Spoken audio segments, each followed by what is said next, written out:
welcome to the warm-up. I'm Stu Wakeford, and thanks to the wonders of technology, I'm joined as always by my bestie, the ambassador Marcus Gale, and he's the cheese to our sausage and bean melt. He's of course the Brentford women's gaffer and my fourth favourite player whose surname begins with O to play for the club. It is Karleigh Osborne. How are you, lads?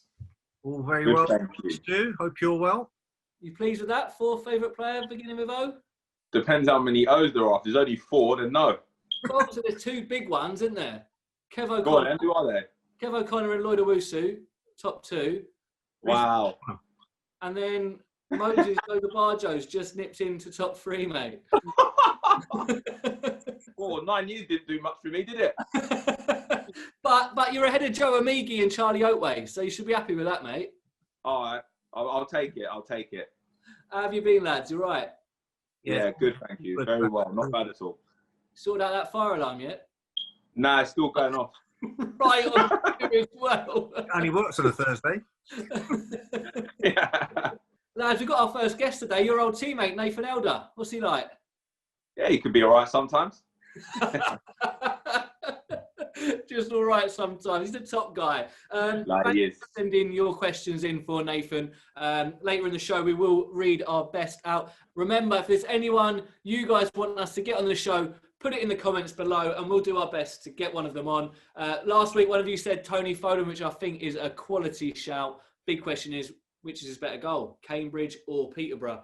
Anyway, loads coming up today. I chatted to our England under-21 international, Ellery Balcombe, after he signed his new deal and then moved straight to Doncaster on loan. Big double save from him in the FA Cup at the weekend. Also, we went homeschooling ourselves, didn't we? We tried a little bit. We did some questions from, I think, junior school, see how we got on in our first Zoom challenge. And as we said, of course, Nathan Elder will be joining us here. So I think we should get him straight out, lads. Get him in. He is, of course, league title winner back in 2009. He had to score goals just to make up for someone else shipping them at the other end. He came from Brighton by the sea. Nathan Elder, Brentford's number 9. I haven't heard that song in a long, long time. Thank you. I want to talk about that song a bit later, but first, how are you, mate? You good? 35, but you're not playing anymore, is that right? Yeah, no, I'm not playing anymore. I think... using you? Oh, no. Do you know, the worst thing about it is I think, like, Karleigh will know about this as well. You'll watch games and you'll think, oh, I can still do a bit. And you're sitting there thinking, oh, maybe. And then after about 5 minutes of going for a run on your own, you realise that it's just not possible. Like, no knees, lungs, everything. So, no, I thought I'd do the smart thing. Because I was, you know what, when I was playing right towards the end, I was waking up on a Sunday and I just couldn't move at all. Because it's always the physical side of it. And, yeah, I've decided to do the right thing and probably take a bow. But you've moved into the dugout, right? Yes. Yeah. Moved into management, which is completely different. Absolutely completely different. But you always want to do it? Well, do you know what? I think for me, I wanted to kind of dip my toe in a little bit anyway. And I'm lucky the guy I'm working with at the moment is someone I played with while I was on loan at Maidstone for a little while, Steve Watt, and he's got a lot of experience behind him. So even for him, his experience kind of playing for Chelsea and that, some of his training sessions are just outstanding. So I'm in a fantastic place in terms of learning the trade. And I'm really enjoying it. It's weird being a young assistant manager, but I'm really kind of got my foot under the table and I'm enjoying it, definitely. What is it like going up against Karleigh and Shane? Who come out on top? He knows the truth. Yeah. Obviously, I know the truth, and it was me. So it's like, as crazy as it sounds, he used to just annoy me because he's like a rash in training, especially because he always, it was one of those ones where everyone was trying to prove a point. In terms of senior members, he didn't really have many, so a lot of the young lads had to step up, and always, constantly, like Gaffer never missed one session of training, so he was always there, always watching. You never had a day off in terms of effort levels. You always had to put 100% in, and whenever we did like small-sided games or attack v defence, like you'd look over your shoulder and he's standing like right there, like that far away. But it'd be silly to say he didn't help me improve my game as well. You two were proper close though, weren't you? And so close you almost started to morph into each other, didn't you? Exactly. So yeah, the story behind this is we went to Karleigh's firstborn's christening. and me and my partner were there, and bless her heart, this really old lady kind of came up to me. Was like, "Oh, congratulations!" And I've never met her before in my entire life, and she kind of gave me a kiss on the cheek. And what's weirder is I actually gave her a kiss on the cheek back without even asking any questions. And then she gave me a card, like, and bless her in a Caribbean accent, and she gave me this card, and it's, you know, and I'm looking at it, and I looked at my missus. My missus was like, "Who is that?" And I was like, "I'm not too sure." And again, like, I should have just been really honest and just said, "Look, I'm not Karleigh." But the conversation went on for a couple of minutes until Karleigh come in the background, and I kind of said really quietly, I was like, "No, I'm not Karleigh. He's Karleigh." Literally ever since then, it's just the banter that me and him have had in terms of, you know, "Oh, there's Karleigh, there's Nathan." But that weren't just a random woman, was it? Weren't just a random woman. It was his nan. It was his nan, a member of his family. But I don't know, you know, I just didn't want to be rude. I was just like, "Oh yeah." That's how memorable you are, mate. Yeah. I know. He took the card though. It was open and everything by the time he gave it back to me. Should have took the money out of it or something. Yeah. Could have a tenner in it or something. Nah, my nan give it, no chance. Definitely. Well, look, mate, we'll take a little trip down memory lane in a bit. But first, let's have a look at the Bees FA Cup game against Middlesbrough at the weekend. Only 2 survivors from the Spurs team on the Tuesday night beforehand, Mads Beck-Sorensen and Ethan Pinnock. I thought it was a brilliant performance. What did you boys think? It was a very good performance in terms of the changes in the team. I think the young players that came in to make their debuts acquitted themselves very, very well, supplemented by, you know, some experienced players like Saman Ghoddos in there, a couple of players back on loan, which was good to see as well. So, yeah, I think it was a fair game and a great result for us. Anyway, look, obviously, massive shout out to Neil McFarlane and Sam Saunders taking the reins, obviously, in Thomas and the coaching staff's absence. Not a bad little future audition from them two, was it, boys? I think it's brilliant to see how far Sam's come, by the way, in terms of, you know, from him as a player, now kind of seeing him stepping in the dugout, being taken really seriously as a professional coach and a manager as well. I think it's outstanding. It's really good to see. Really, really good to see. It's also like just a clear pathway, not just for the players, but for the coaching staff as well. We've seen it with Thomas as well, with Kevin. They had roles prior to what they got right now. So it just follows in suit with what's going on.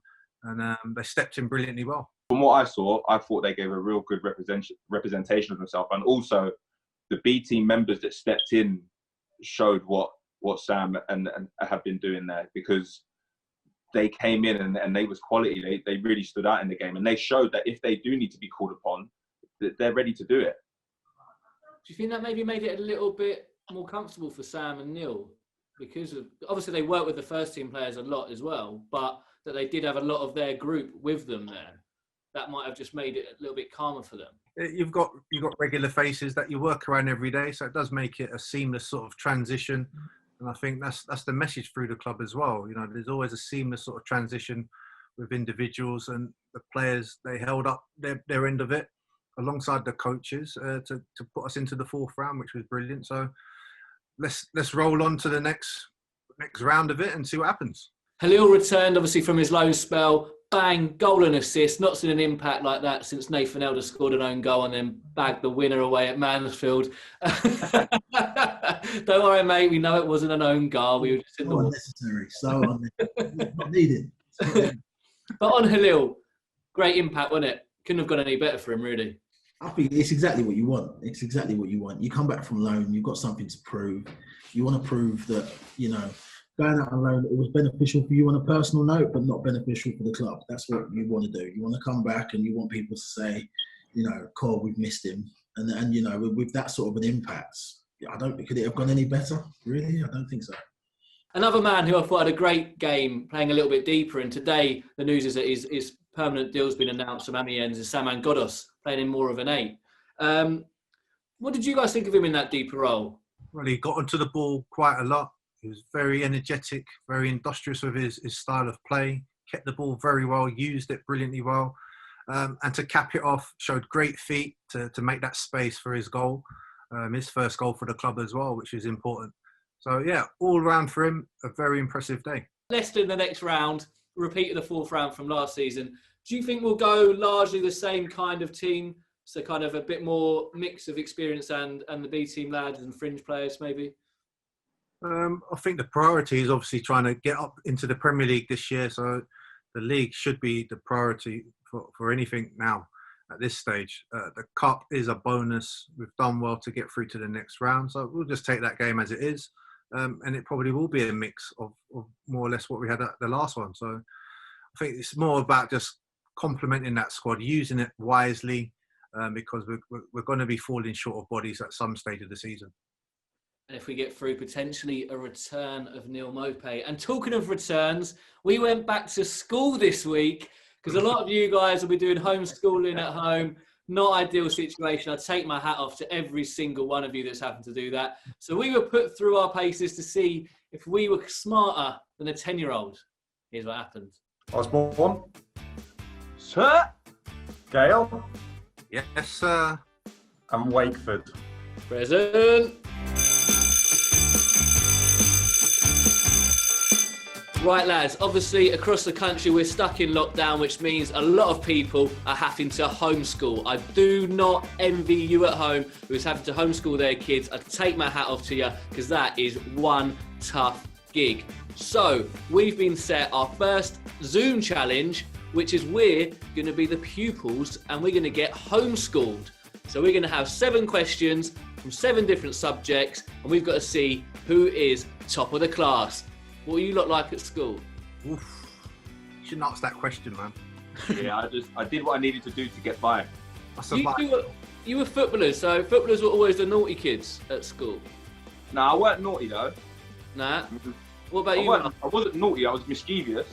Ah, that's naughty. You were naughty. I wasn't naughty, but I did get excluded once. I never got excluded. There you go, see? What Nearly did you get excluded for? It's a family show. Yeah, You made it sound worse. You made it sound worse. I've even found the letter heading as well. The actual letter that I picked up a couple of months. I could read it if you want, but... No, I ain't got time, mate. Right, all right, then let's get into it. I fancy my chances here, to be honest. It's 1-1 in the series, isn't it? Everyone's got a win under their belt. Hold up. There's only one club fool at the moment. That's me, because I'm the only one that's done a blasted forfeit. So let's level that up first, yeah? Level that up. All right, I promise I'll do a forfeit. Right, Alan Tilliard, a.k.a. Alan Shepherd, a.k.a. Sam Thompson from the Made in Chelsea mob. Kick us off, Sam. First question, Year 6 English. Oh, gosh. What class of word is immediately? That's immediately. Is it A, a conjunction? Is it B, an adverb? Is it C, a verb? Or D, a determiner? I'm going to show you your answers at the end, didn't we? Right, up. A, oh. I'm going... What was A again? A was conjunction. What is a conjunction? You should have studied better at English. I got A star at English. Genuinely. Then. I've got A star GCSE English, the only thing I've done well at. Done well at, the irony of that as well. I've got my answer. I've got my answer. I'm going to go for it. Right. Okay. Are you showing your answers, class? I've gone A. I've gone C. I've wrote it out. I've gone D, determiner. This is not a good start. The answer is B, adverb. Oh, I was going to go for that one and all. Hold up, Karleigh was the furthest away from it, so that's a forfeit. Good. Sir, Yes, Osborne? is the determiner actually a real English thing? Yes. What is it? Let's move on to question 2, Year 5 Geography. He doesn't know. No. In which continent are the Atlas Mountains? Is it A, Africa, B, South America, C, North America, or D, Asia? I did like my geography at school, so I'm gonna back myself. I reckon I've got this one. I think I got this one right. I should have this one right. Can I see your answers, please, class? Gone B. South America. I've gone A, Africa, I've gone D. because you're stupid. Master Gale, you are correct. The answer is A, Oh, we're Africa. gonna go there. Yes. In Morocco, innit? So separates Morocco from the rest. Oh, yeah, it is as well. I knew that one. Told you I was alright. Okay, next up, Year 6 Maths. We've got a problem for you to solve here. Oh no. Oh, I'm struggling here. A bucket holds Hey! Sorry. Stay after class, Wakeford. A bucket holds 5 litres of water. 250 ml of water is drained from the bucket every minute. How many minutes will it take for the bucket to empty? Easy. Is it? No, I'll you give you don't need options for this one. Okay. Oh, you do need options. No way! That's Carry too the easy. secret. There was the options, man. As Big Shaq would say, that's quick maths. Easy. Hold up. Go on then, big mouth. Wakefield. If I've got this wrong. Go on. My answer is right here. Sorry, how many? 20. Dale? I've got 16. Osborne? 32. The answer is 20 minutes. Oh, Easy. Do you want me to show my workings? no. You don't care. Right, that's one. This stage, question 3. Osborne is the only student to have not answered a question correctly. Hopefully history was your favourite subject, Osborne. Year 3 history up next. Year 3. Who was born most recently? Karleigh. A. Oh. Florence Nightingale. Oh, close. B. Pocahontas. Did he just call her Flo? C. Henry VIII. Or D. Samuel Pepys. Done. I'm done. I'm going. Yeah, I'm going. I ain't picked I'm yet. done. Right, I've got my answer. Who's going first? I gave mine. Mine was B. Pocahontas.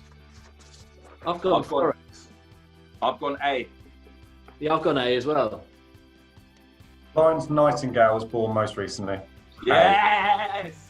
Pepys. Look, I'm not digging him out, but should he be in that company? Is what I'm asking. On the- Arguably, you probably shouldn't be in the current company you're in, but let's move on to question 5. Ow. Well played. Question 5. Which of the following is not a primary colour? Is it A, red, B, yellow, C, blue, or D, green? Which is not a primary colour. Correct. Oh. What are you going for, Marcus? I'm gonna go for A, red. I've gone D, green. I've gone D, green. Oh my gosh. Green is not a primary colour. D, green is the right answer. Yeah. I'm back in the game. Is that because it takes 2 colours to make it? That's exactly why. Ah. Yes. Well And done, it's Stuart. Year 4 science is question 6. What takes blood back to the heart? Is it A, taxis, B, veins, C, arteries, or D, ventricles? But I don't get. I thought 2 of them are the. They ain't the same. Similar. What'd you say, Kate? I said 2 are similar, innit? Yeah. What's the difference between a vein and artery? I know. I hope I'm right. I hope I'm right. I've gone C, artery. Oh, Artery. I did have D, but I've gone C.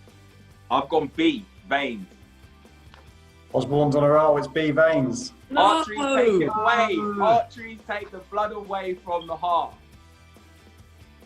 No. Well, there you go. Your new physio, it seems, coming up. What is the French word for book? Is it A, livre, B, stylo, C, colle, or D, bureau? Bonsoir, bonsoir, bonsoir, bonsoir. Who's going first? I want Karleigh to go I'll first. go first, man. D. Euro. Nah. I've gone A. Libra. So A, Libra. Yeah! Yes. The answer is Oh, my A, friend, Libra. Ben Osborne, huh? No, I had a French girlfriend back in the day. I'm joking, man, joking. Right, I'm gutted I ain't won this. Arteries and veins have done me here. But it's me and you, Karleigh, out in front on 4 each after 7. Marcus, unfortunately, that means you have lost. But we need a winner. We need a win. This is what competition's about. We want winners. So, Karleigh, me v you, tiebreaker. Teacher, what you got for us? So we've got a PE tiebreaker, and it's the person with the closest answer who wins. PE's, that's already favouring him. Struggling, Stu. That is favouring him. I was useless at PE. In what year? You're pathetic. Sorry. You'll be doing lines after class at this rate, Wakeford. I must be a better presenter 100 times. Ooh, come to me twice. In what year was the Football Association formed? I'm done, sir. Okay, What? could you please both reveal your answers? I've got 1901. Osborne.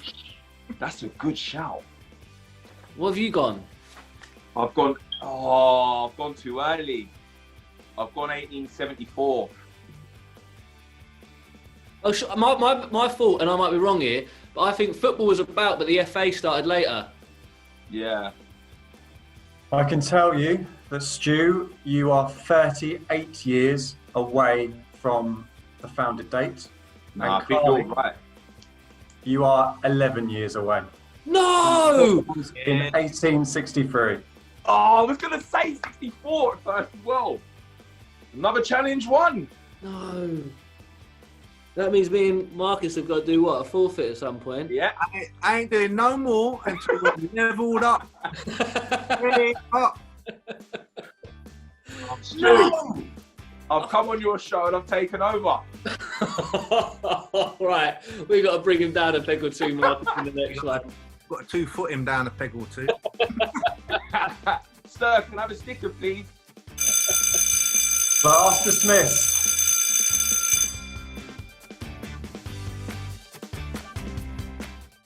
Lads, I don't think any of us done ourselves that proud in that, really, but fair play, Karleigh. I'm still not sure that's a PE question, if we're honest, when the FA's formed, but I'll let you have it. Bit of fun, wasn't it? Karleigh, is that the kind of questions, seriously, that you're having to teach your kids?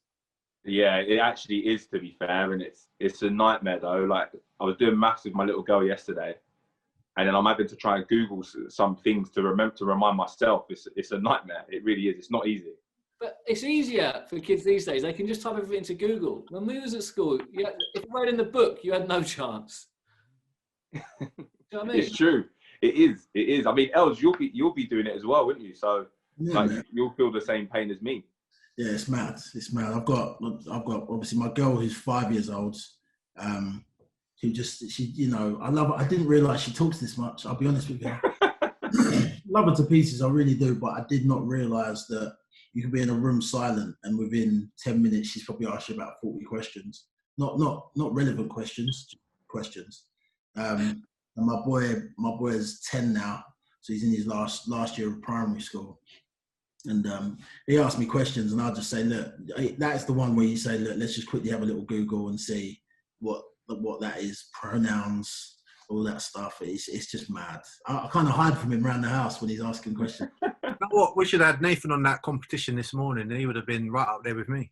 Oh, look. You're trying to drag me in. I see what you're trying to do, really. I see what you're trying to do. And I need as many people to drag into this as possible. I'm the senior citizen here, mate. Yeah, I'll be struggling, trust me, though. We are, of course, now halfway through the transfer window, and whilst there's been no incomings apart from the permanent transfer of Saman Ghoddos, a few lads have left on loan, including Ellery Balcombe. He moved up to Yorkshire to Doncaster Rovers, and I caught up with him to see how his first week had gone. Here we go! Ellery, how's it going, mate? I'm good, mate. How are you? Yeah, that's bad. Look, 2021's only a couple of weeks old. First of all, you signed a new deal to 2025. That's a big commitment from not only yourself but the club as well, because that will take you up to what, 26 you'll be when that? Yeah, 26, yeah, 26, 27, yeah. So what made you want to extend the deal? Obviously, like Brentford's a club where if you do well as a youngster, like you'll always get your chance. Like, as you can see, like some of the young boys coming through, Maz Rosler, for example, like he does well and he gives him his chance. So obviously, they've put massive faith in me, and obviously I've returned the favour and stuff. And I just can't wait to obviously get some experience out on loan first, and then push for that number one spot, which is what I want.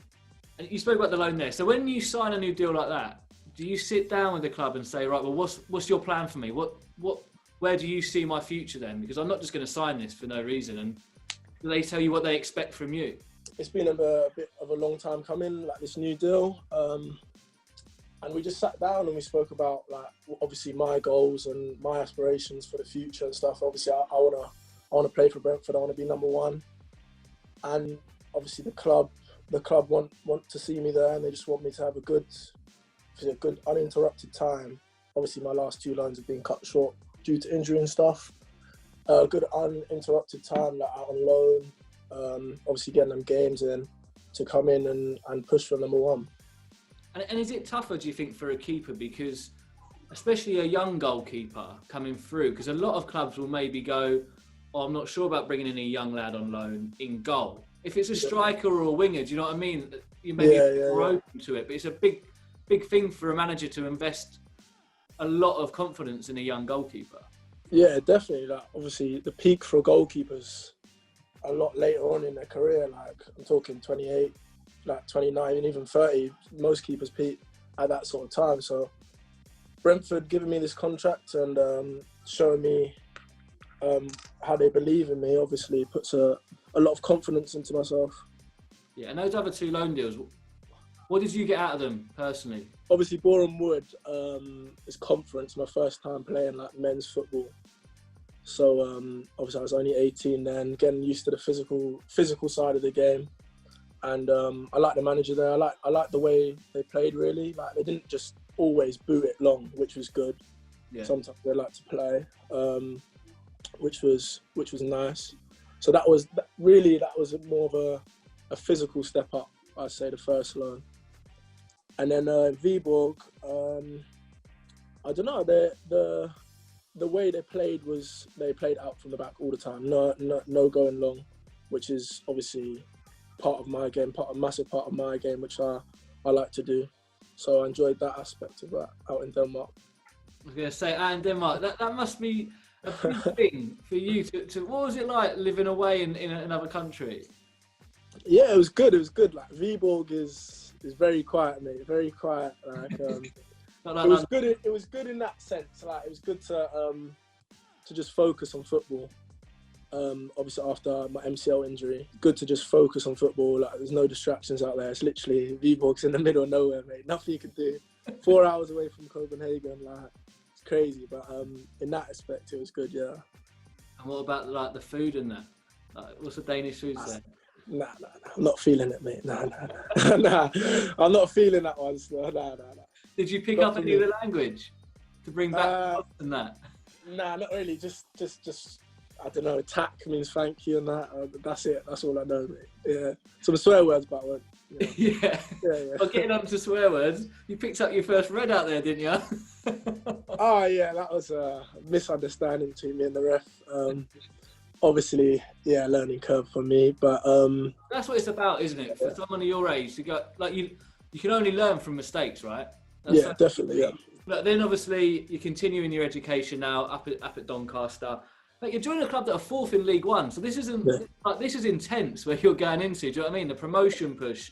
That must have been a massive draw for you, and that excitement to be right in the middle of something there. Yeah, definitely.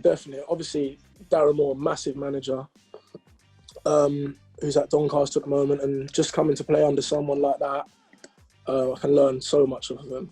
And then first game, thrown straight in the deep end, bang, Blackburn away, FA Cup. Yeah. How did you find that, mate? Yeah, it was good. Obviously, I was playing against some of my friends like from England and stuff, so that was good, a good experience. It was nice. It was nice to play like a game of football that actually, you know, meant something. And yeah, I enjoyed the result. Well, you know what I'm going to ask you about that double save. Talk to that double save was absolutely out of hand. Talk to me about it. I don't know. I kind of, probably some people say you should have caught the first one and stuff, but I did see the first one so late, and then obviously just reactions getting up to the second one. They love you for it. They were saying, build the statue now. And Yeah. What I love about it, you did the classic keeper thing. Like, you've made this unreal double save, and all your teammates are coming up and like, oh my God, you're just going, get out there. What? You're just having to go at them, telling them to concentrate. Inside, yeah, because I don't want to do all that work, and then obviously we can see from a corner, and it just goes to nothing. Do you know what I mean? But secretly inside, you're buzzing about that, aren't you? Yeah, secretly I'm smiling. And look, mate, when I first met you, you were a young, fresh-faced 18-year-old. You were doing the drill for us on Soccer M. Yeah. And you pulled off an unbelievable save. Sat here in front of me now, 21-year-old, England under-21 international. How would you compare the Ellery then to the Ellery today? I don't know. I think my mindset has shifted a lot since then.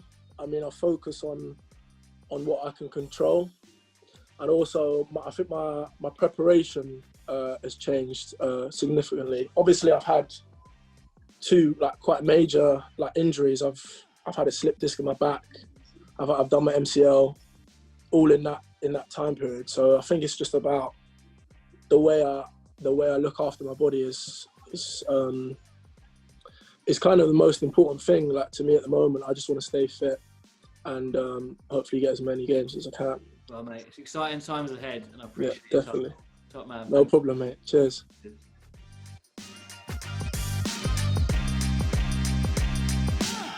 What a talent Ellery is. We've not seen loads of him in a Brentford shirt, but Nathan, with Luke Daniels and David Raya obviously in those first team shirts, how important is this loan for Ellery to be playing at a high level in League One? It's imperative. I think you've got to get as much experience as humanly possible, and every minute is going to be valuable. It's all about improvement as well. As time goes on, you're learning new things, and that's all you can ask for, because, in a couple of years' time, he wants to be able to look back and think, it was really, really worth it, and, he can improve as the player we all want him to be. Karleigh, what did you get out of your loans? You went to, Eastbourne and Oxford, is that right? Yeah, I went to, Oxford and Eastbourne. I got a lot out of it, to be fair. It kind of, when I went there, I needed to prove a point, because I kind of went there in different circumstances, so to speak. I wasn't happy about going on loan at the time, either, after the season I'd had before that. So I felt like I had something to prove, but both clubs were fantastic with me. I went to Oxford, done really well. And then Eastbourne wanted me, so I went there. Eastbourne, again, I'd done really well, and ended up coming back because of, I think there was a slight injury crisis, and was straight back in the team, and kind of was ready to fight for my place and keep it. And Ellery, as a young goalkeeper, has done something that a lot of players don't get to do at any point in their career. And he's played abroad already, and he's gone to Scandinavia with Viborg in Denmark. Marcus, you had a loan spell early in your career that was also in Scandinavia, in Finland. First of all, that's random back then, surely. How did that come about?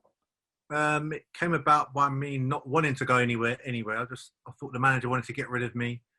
I thought my mum wanted me out the house, so I was like a rebel, and I didn't want to go. But my mum said, this could be the making of you. The manager at the time, Steve Perriman, he asked if I wanted to go, and I said no. I'm not doing anything over this summer, but I didn't want to go. But my mum was right. She saw the bigger picture that I couldn't see at age 19. So I went out there, lived alone, had my own apartment.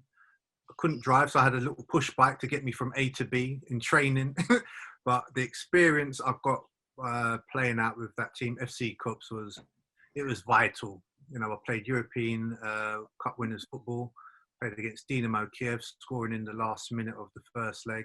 And then the experience of playing in front of 30,000 in Kiev Stadium was unbelievable.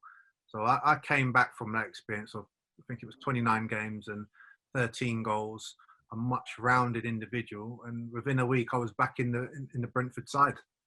Right, Nathan, your loans obviously came a little bit later in your career. So let's have a little reminisce about earlier in your career and your time with us.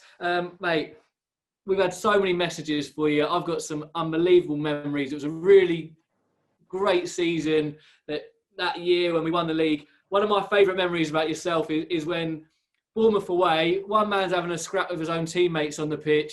You were in the concourse at half time, and I remember seeing you, and the whole crowd were all just singing the song. It was an amazing day out that day, wasn't it? Yeah, it was insane.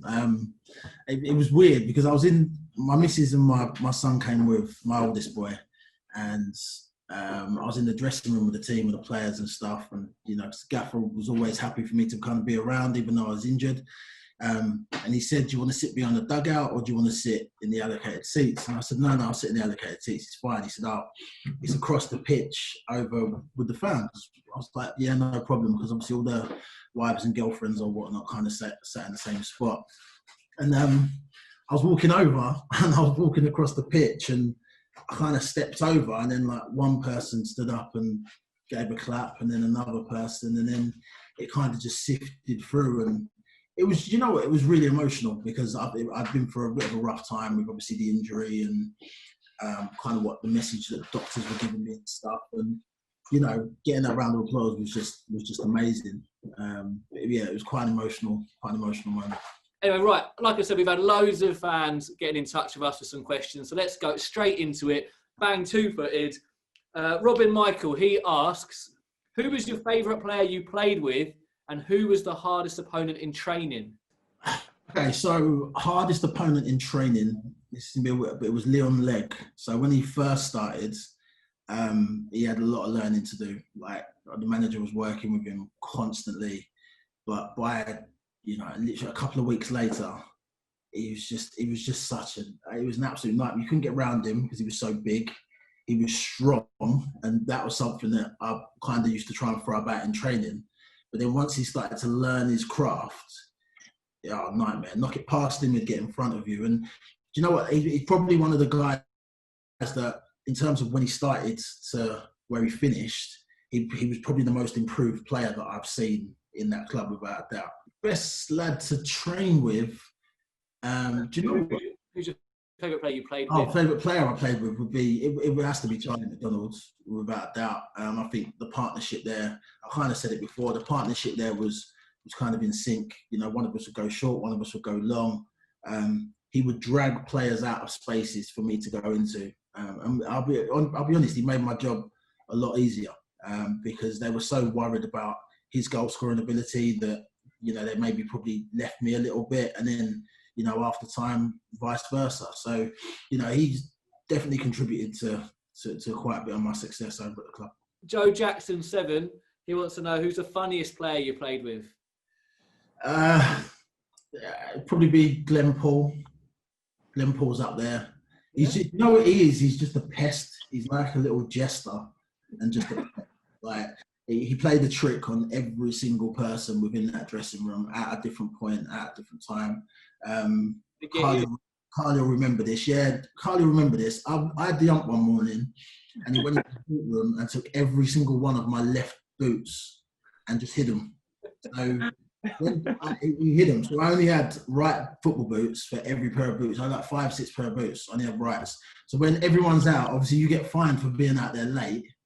And I started to lose my head. I've got Gaffer shouting, Nathan, hurry up, Nathan, hurry up. And I'm just standing there, just like, what's going on? He'd put all my boots in the back of his car. I think it was his car.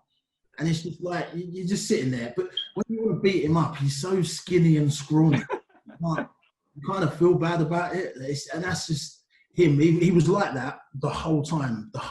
Never have a day off. Every away stay, every coach journey, playing a trick on someone. That was him all over. This one's from me. Why did you give Chelsea a custard pie at the start of your career, mate? I didn't know about this story. Okay, so the story behind that, I was kind of in that weird teenager phase of not really knowing where I was going to be or what I was going to do and whatnot. And I was doing well in non-league, like scoring goals and just enjoying it. And I had a lot of arrogance about me at that age as well. I used to, begin games by telling the ref how many I was going to score, and honestly, it was bad. It was bad. That ain't humble, mate. If your mum had heard you doing that. That's why my mum told me, you see, so you get it now. But we had a friend of my dad's was a football agent, and he said, look, I'm going to set you up with some trials over at Chelsea. I want you to go down there for a couple of weeks, go and see what it's all about, and kind of see what you can do, really. And I lived kind of over in East and travelled over to Chelsea. Obviously not driving back then, so I travelled by train for like 2 hours to get to Chelsea. Got picked up at the station and got to the training grounds, and it was like mind blowing. Like, I think, in my dressing room at the time was Carlton Cole, Hasselbank, Torrandre Flo, and this is the first professional experience I've ever had. Like, when you've got your training gear folded on your spot, I actually brought stuff with me to training, didn't realise. How old were you, sorry, at this age? Oh God, I must have been probably about 17 or 18. So And you're walking into the change room with those boys. Yeah. So straight in the first team, and the first part was a bleep test, and I was really skinny back then, so it was fine. Like, bleep test was a breeze. Did like some training games as well, and done all right, done okay. Weird, like, even after that, you go to have lunch, and I brought lunch with me, but obviously they've got their own canteen. It was just naive, really. I just bought my own stuff, but you're sitting on the table with like Lampard and John Terry, and it's just mad. But anyway, went home, got home, had training the next day, went training the next day again, and there was loads of train delays. And I remember it took me like 3 hours to get there. It took me 2 hours to get back. And then my mum was like, oh, you're going training again? And then Wednesday off, and then you're back in on Thursday. And I said, no, I don't think I'm going to go. And she was like, why? I was like, that's just too far. And she was like, oh, well, it's up to you, sort of thing. And at the time, you don't really think about how big of a deal this is. Like, my friends were like, yeah, that's insane, blah, blah, blah. But at the time, being that age, my interests were not solely based on football. And when you look back now, you think, oh my God, what the hell was I thinking? But at the time, I think, and this is why I think when I speak to my kids, and you speak to a lot of young people nowadays, opportunities need to be grasped with both hands, because that's just a prime example of how I kind of probably thought I knew everything at that age, as you do. And you think, don't worry, yeah, another opportunity will come past, and it doesn't, not in that sense. So yeah, it was a massive lesson, really. Oh, mate, but I mean, not many people get to even do what you did, so that's pretty unbelievable still. A lot of people have asked this one, so there's no specific name. What's your favourite Brentford moment? I mean, got to be without a shadow of a doubt, promotion. I think walking out onto the pitch before you receive the medals and receive the cup, and the banners everywhere, and people wearing red wigs. I don't know, I got a red wig from somewhere, like the curly hair, and I had that on for a little while. But even after that, the fans are running on the pitch, and it is for a personal sense of achievement, it's huge. But also when you realise what it means to a lot of other people. I mean, there's fans there that supported the club for like 80 years. It's run through their family, and having those conversations with a lot of fans and seeing, obviously what it means to you is huge, but what it means to them is, for how long they waited as well, for the period of time that Brentford was in. That was a special day, definitely. And let's go back to that season. So obviously we lost on the opening day away at Bury, but then the next home game we absolutely thumped Grimsby, like we said earlier, 4-0. You get on the score sheet, Charlie scores 2. I think Glenn Paul scored as well, as I remember. We then didn't lose till the end of October, I think it was. We went on a massive run. So lads, when did you guys start thinking, we're having a go here, we're going to win this league? But I don't know about Karleigh. For me personally, this is going to sound really weird, but didn't really have that notion of promotion. We probably got comfortable in a certain position, kind of being like there and thereabouts, and for me, I just enjoyed it. I never really sat there and thought, oh, we're going to, we've got to run a difficult games here, or, how we're going to deal with this. We just literally took each game as it came, got to training, enjoyed training, got to games, enjoyed games. Even the spell of injuries, we still thought, we're going to be all right. But, there wasn't really a time or a month where I thought, oh, we're definitely getting promoted. I just thought, yeah, let's just enjoy it and let's just do game by game. So, I don't know if Karleigh, did you feel any different than that? Yeah, I mean, for me, it was a little bit different, obviously, because I started the season out on loan. So I was angry for the first 3 months of the season. But I think Nathan's right. There wasn't a time where, although we had set that goal kind of at the beginning of the season, that we wanted to get promotion, there wasn't a time where we was like, oh, this is the time it's going to happen, or, we've got a difficult run, because we did just take every game as it was. And we got ourselves to a place of confidence where every game we stepped into, we just felt like we was going to win it. We didn't know how, but we just knew we was going to win it no matter what. And the team spirit that we had that season was phenomenal, from the the new boys that came in on loan. When Elds was injured, Charlie Mack was injured, like they were just as much involved even then. And we really was a close-knit team. Mark, you said similar, didn't you, when you won the league, that because Nathan said it there, we took every game as it came, and that was something you kept saying last year, and it was doing me head in. And I was like, nah, footballers don't think like that. But I mean, you lot know more than I do, didn't you? But you had the same thing, didn't you? Yeah, we had that sort of consistency through that season of 91, 92 season. The previous year, we just failed in those playoffs, so we kept the same sort of mentality and just built it game by game. But it weren't really until the last 5 or 6 that we thought, we've got a chance here. If we can just keep our foot on the pedal here and win those games, which we did in the end. It was a very, very close call. And if we had any slip, we probably wouldn't have gone up at that stage. But we just kept that momentum on and won the right amount of games.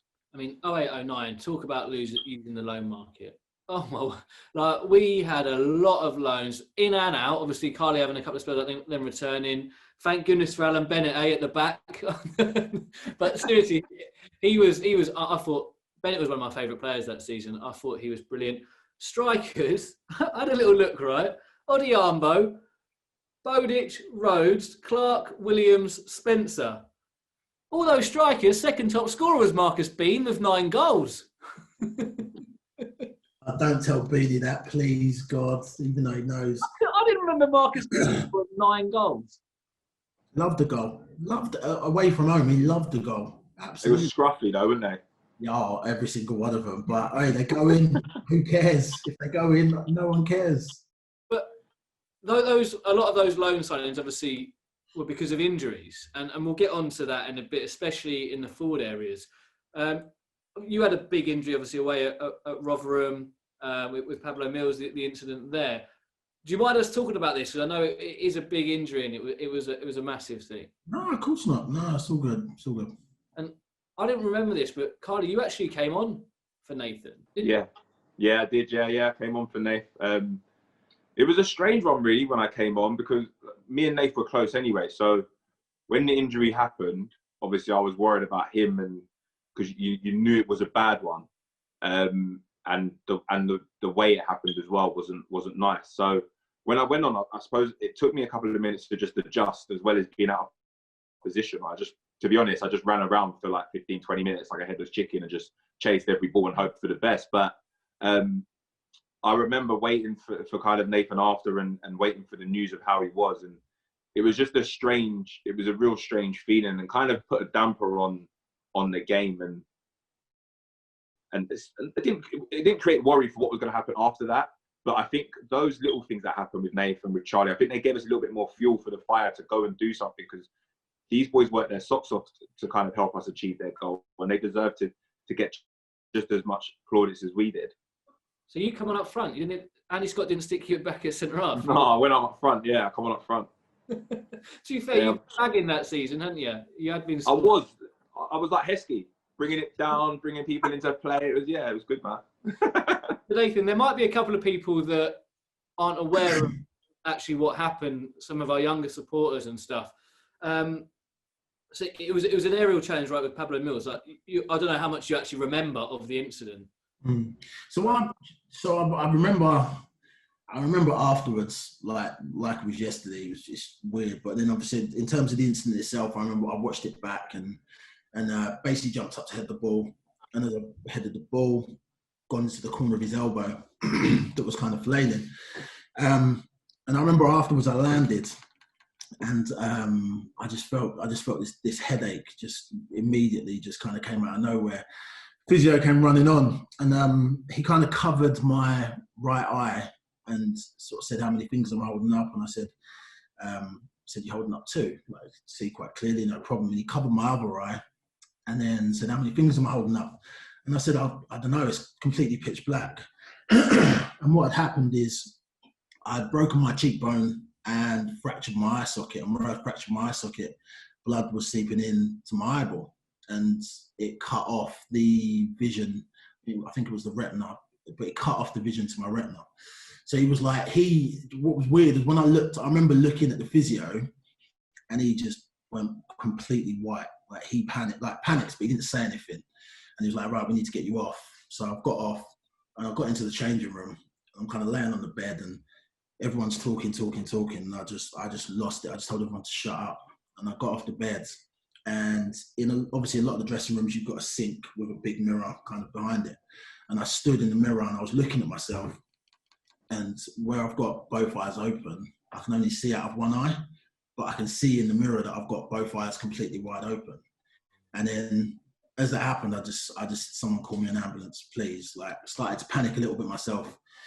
So they called an ambulance, and kind of hopped in the back of the ambulance, and it was a bit of a blur after that. But I remember getting to the hospital, and they kind of give me a little bit of morphine. I think it was morphine. They gave me something to calm me down a little bit.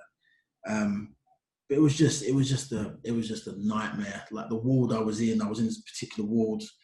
But it also gave me a bit of clarity. The guy opposite me, there was three of us. There was a guy opposite me who was at the game, but he had fallen down the concrete steps at Rotherham, and I was having a conversation with him because he was a fan. So he'd fallen in concrete steps at Rotherham.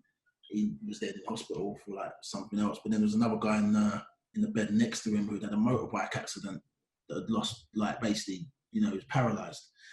So I was like sitting there, and I've just got everything running through my mind 100 miles an hour. And the doctor kind of came out and was talking to me for a little while. And I said to him, like, when will this go away? Like, am I all right? Am I going to play football again? And he just said, I don't know. He said, it's too early to tell.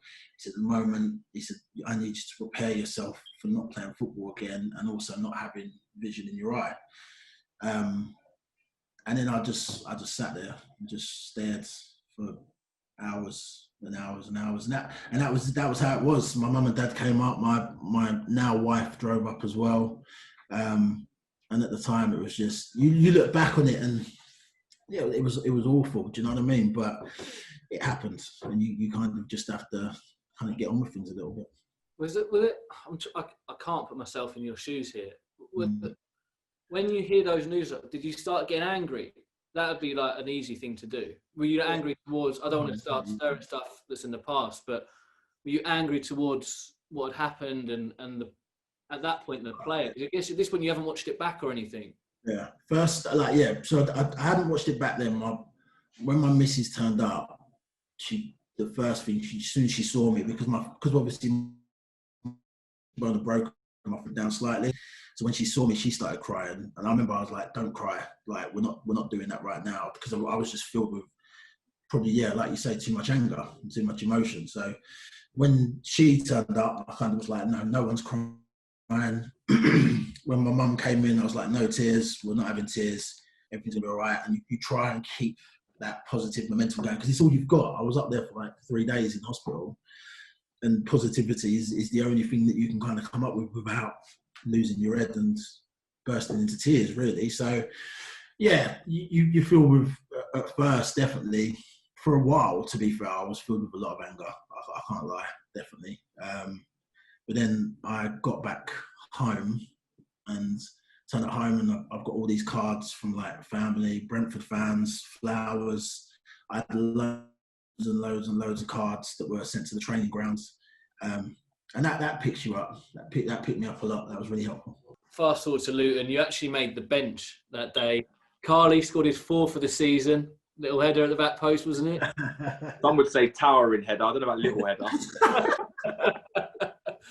For you, was that always a target? Had you always gone, Luton, I want to be involved in some way in that match? I begged Andy Scott to put me on the bench to make sure I got on the pitch. Like I wasn't really. I had the mask, I had the plastic mask, and obviously we'd already secured promotion by then. And I was saying to him all week, put me on the bench, put me on the bench, put me on the bench. And I think I just got on his nerves. I think it was just like, you know what? All right. He said, "You're gonna be," because he was. Do you know what? One thing I will say about Andy, he was worried. He was worried. Like training for a long time, he was like, we were doing possession.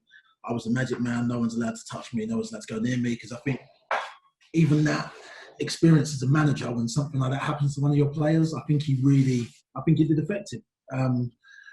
So when it came to training, he let me be the magic man for a long time until I was like, look, I'm all right. I'm okay. So when that game came about, the whole week, put me on the bench. And we had loads of injuries anyway, so I was like, bring me in. So he did. He put me on the bench, and I was absolutely buzzing. Even if I'd got 5 minutes, 2 minutes, I'd have been really happy just to step back on that pitch, because it would have also been able to prove to the doctor that said, I'm not sure if you're going to be able to play again. I can prove to a lot of people that I can still do it. And it was just unfortunate in that game, we got more injuries and we had to replace them with, people that were like for like. So, it was frustrating, but I was glad to make the bench either way. Realistically, were you all right to play, do you reckon? Yeah. Yeah? Yeah. But then after that, it was Vegas, wasn't it? Yeah. It was. Vegas, yeah. That was was Vegas the carrot at the start of the season? Was it like, if you win the league, boys, you go Vegas? Well, I don't think it was even mentioned. The problem was I was already booked to go on a stag do to Vegas that year. So then when we got promoted, I basically went to Vegas, came back for like 4 days, and then went back out to Vegas again.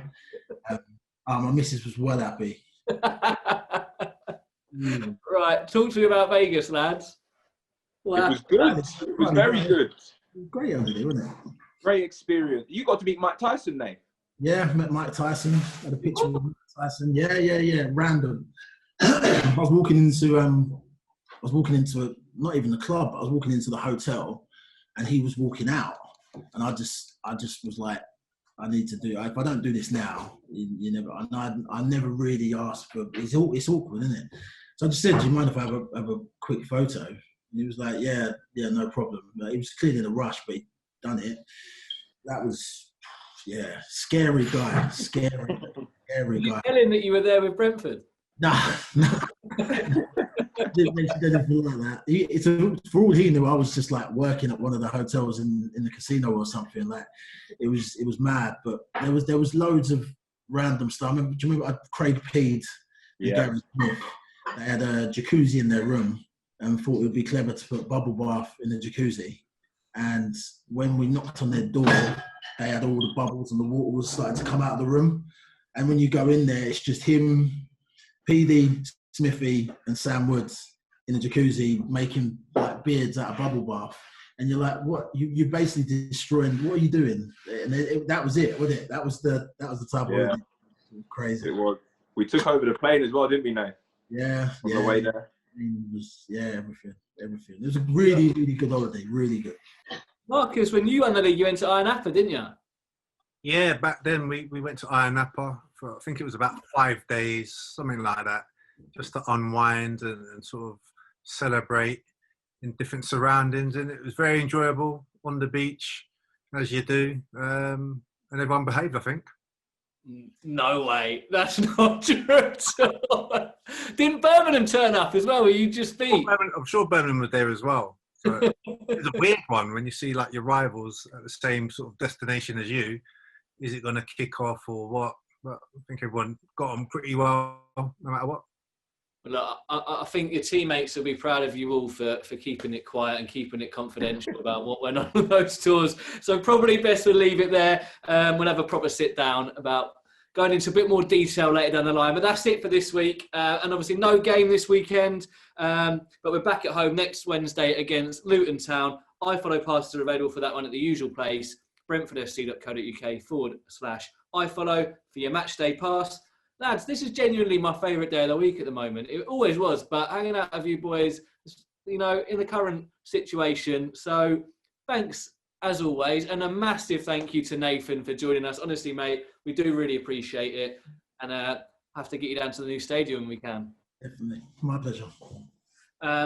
And look, I never asked this, but those of you at home, if you can, give us a subscribe, and you know, if you enjoyed it, maybe a like. It does go a long way. Thank you for your questions that you sent in for Nathan. We'll let you know who will be joining us next week. For the meantime, have a great weekend. Stay safe. You Reds!